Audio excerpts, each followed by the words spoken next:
Hello दोस्तों, star plus के popular TV serial pocket में आसमान का अपकमिंग ट्रैक इतना जबरदस्त और दिल दहला देने वाला होने वाला है कि दर्शक अपनी सीट से हिल नहीं पाएंगे। जी हाँ, कहानी अब पहुंच चुकी है सबसे खतरनाक मोड़ पर। रानी और दिग्विजय की शादी की तैयारी पूरे जोरों शोरों से चल रही है। दोनों अपने प्यार को एक नाम देने जा रहे हैं। साथ ही दिग्विजय चाहता है कि रानी अपनी अधूरी मेडिकल की पढ़ाई पूरी करके एक बार फिर से अपने सपनों को जिए। रानी भी इस बार किसी कीमत पर अपने पुराने सपनों को नहीं छोड़ना चाहती। लेकिन इसी बीच कहानी में लौटती है अनीशा, जो अब तक छुपकर अपने सबसे बड़े बदले की प्लानिंग कर रही थी। अब वो सामने आने की तैयार है और इस बार उसका इरादा सिर्फ बदला नहीं, कातिलाना बदला है।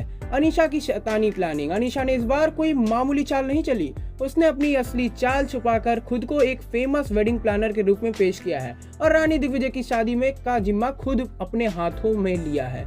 उसका मकसद साफ था, शादी को शादी नहीं एक खूनी हादसा बनाना है।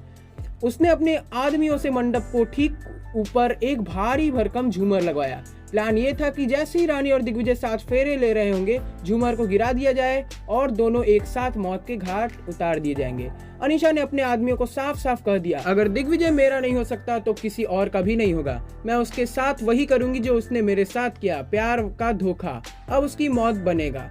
मंडप में मचा कोहराम। शादी का दिन आता है, मंडप सजा है, मेहमान खुश है। रानी और दिग्विजय एक दूसरे की आंखों से प्यार भरी आंखों में मिलाकर देख रहे हैं। सब कुछ परफेक्ट लग रहा होता है, लेकिन अनीशा के इशारों पर उसके आदमी जैसे ही झूमर को गिराने को तैयारी करते हैं, तभी रानी की नजर ऊपर जाती है। वो देखती है कि झूमर धीरे धीरे हिल रहा है और गिरने ही वाला है। बिना एक पल गवाए रानी दिग्विजय को जोर से धक्का देती है और खुद झूमर के नीचे आ जाती है।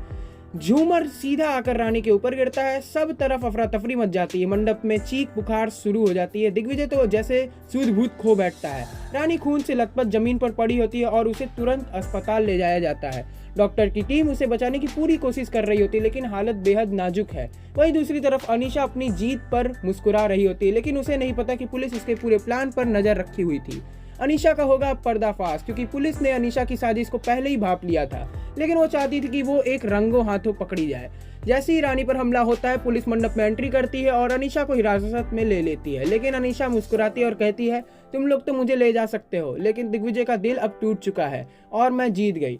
आगे क्या होगा दोस्तों? अब सबसे बड़ा सवाल ये है, क्या रानी बच पाएगी? क्या दिग्विजय अपनी रानी को दोबारा हंसते हुए देख पाएगा? ये सब देखना काफी इंटरेस्टिंग होगा, तो बने रहे हमारे साथ। इस वीडियो को करें लाइक और चैनल को करें सब्सक्राइब। मिलते हैं अगले वीडियो में।